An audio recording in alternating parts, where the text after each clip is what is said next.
Durante más de 70 años, la tumba de Blanca Estela Pavón guardó silencio.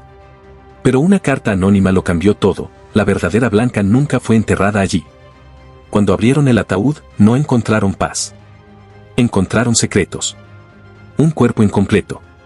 Una caja de plata. Y un diario que revela un romance con un militar de alto rango, y una amenaza que sigue resonando hoy. Si algo me pasa, fue porque dije que no.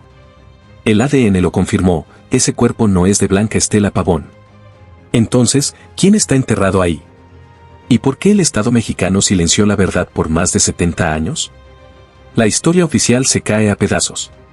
Y apenas estamos empezando a descubrir el tamaño del engaño. ¿Dónde está Blanca? ¿Y quién la hizo desaparecer? Si quieres saberlo, suscríbete ahora a Historias y Traiciones, donde el pasado aún tiene cuentas pendientes. Durante más de 7 décadas, nadie se atrevió a perturbar el descanso de Blanca Estela Pavón. Su tumba, ubicada en un rincón discreto pero digno del Cementerio Civil de Dolores en la Ciudad de México, se había convertido en un lugar de respeto silencioso. Veladoras, flores marchitas y notas de admiradores eran lo único que la acompañaban hasta ahora. Todo comenzó con una carta. Sin remitente. Sin fecha. Solo un sobre amarillento que llegó una mañana al Archivo Histórico de la Nación. En su interior, una advertencia escalofriante. La verdadera Blanca nunca fue enterrada allí. Esa única frase bastó para reavivar uno de los rumores más oscuros del espectáculo mexicano, que Blanca Pavón nunca murió en el accidente aéreo de 1949. Según la versión oficial, la actriz falleció a los 23 años, cuando el avión en el que viajaba de Oaxaca a Ciudad de México se desplomó por una falla mecánica. El país entero lloró su pérdida. Se dijo que su cuerpo fue recuperado, velado y sepultado con todos los honores. Pero ahora, las dudas han regresado. Historiadores y periodistas de investigación comenzaron a atar cabos sueltos, inconsistencias en los informes del accidente, fotografías del lugar del siniestro donde no se veía ningún cuerpo femenino, y un acta de defunción llena de tachaduras. Lo más desconcertante, una copia de una carta atribuida a Blanca, escrita 3 días después de su supuesta muerte. ¿Falsificación o prueba irrefutable? Finalmente, una solicitud legal fue presentada para abrir la tumba. La autorización llegó bajo estricta confidencialidad, pero la noticia se filtró. La mañana del 3 de abril, antes de que el sol saliera por completo, un grupo reducido de funcionarios, arqueólogos y peritos forenses se reunió frente al sepulcro sellado desde 1949. Las cámaras no estaban permitidas. Pero alguien grabó con su celular. Un video borroso muestra el momento exacto en que el mármol se rompe y la tapa del ataúd es levantada lentamente. En ese instante, se escucha una voz femenina decir, «Eso no es ella». La frase se ha viralizado en redes. El país entero contiene el aliento. Lo que estaba por descubrirse en esa tumba cambiaría para siempre la historia del cine mexicano, y encendería un escándalo que ni los poderosos podrán enterrar. El ambiente estaba cargado. Frío, tenso, como si el aire supiera que algo no estaba bien. La cripta de Blanca Estela Pavón había sido finalmente abierta. Un momento que parecía sacado de una película, pero esta vez, la protagonista no estaba actuando. Cuando el ataúd fue extraído, los peritos esperaban encontrar lo habitual, restos humanos, tal vez algunos objetos personales, deteriorados por el paso del tiempo. Pero lo que hallaron nos dejó helados. Dentro del féretro, sí había un esqueleto, pero incompleto. Lo primero que notaron fue la ausencia total del cráneo.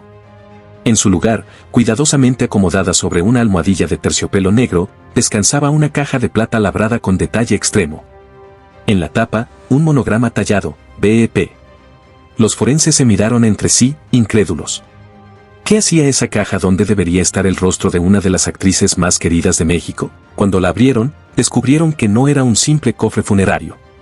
Era un archivo secreto.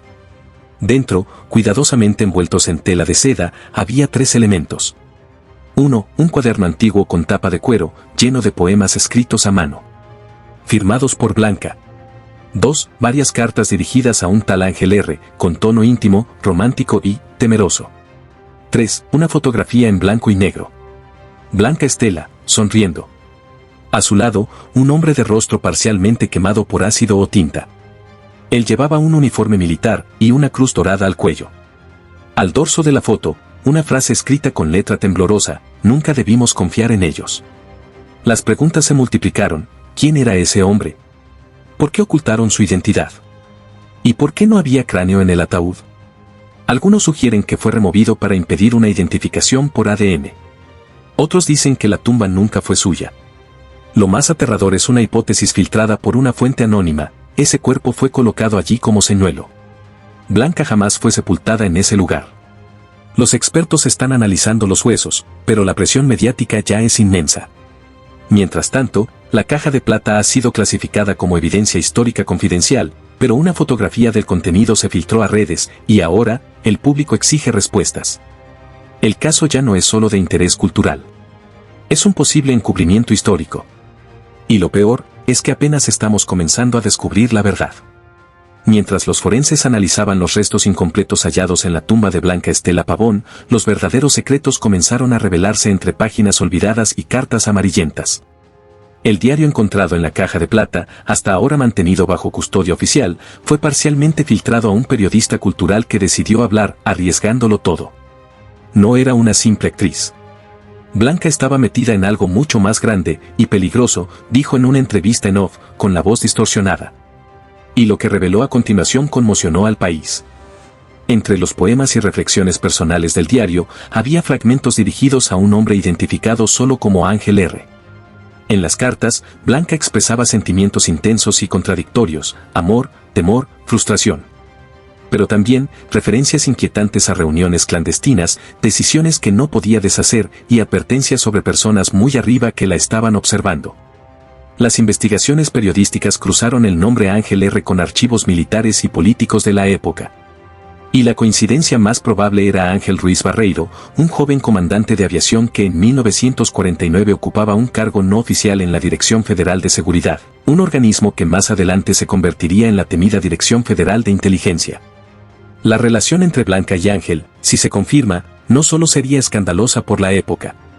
También sugeriría que Pavón tenía acceso a información sensible y peligrosa sobre redes de control, censura y manipulación política en la industria del cine. Recordemos que el cine, en los años 40, era una herramienta propagandística. Y Blanca, con su carisma y masiva popularidad, era una figura muy poderosa. En una de las cartas, Blanca escribió: «Quieren que grabe una película que no puedo aceptar. Me dijeron que si no colaboro, me retirarán discretamente. Ángel me prometió protegerme, pero temo por él también. Si algo me pasa, fue porque dije que no». Los historiadores coinciden, el tono no era poético. Era un grito de auxilio. Las autoridades, al ser confrontadas con estos documentos, se negaron a comentar. Sin embargo, medios internacionales ya han comenzado a cubrir el caso como un encubrimiento histórico a gran escala. ¿Fue Blanca víctima de una amenaza institucional? ¿Su muerte fue un castigo disfrazado de accidente?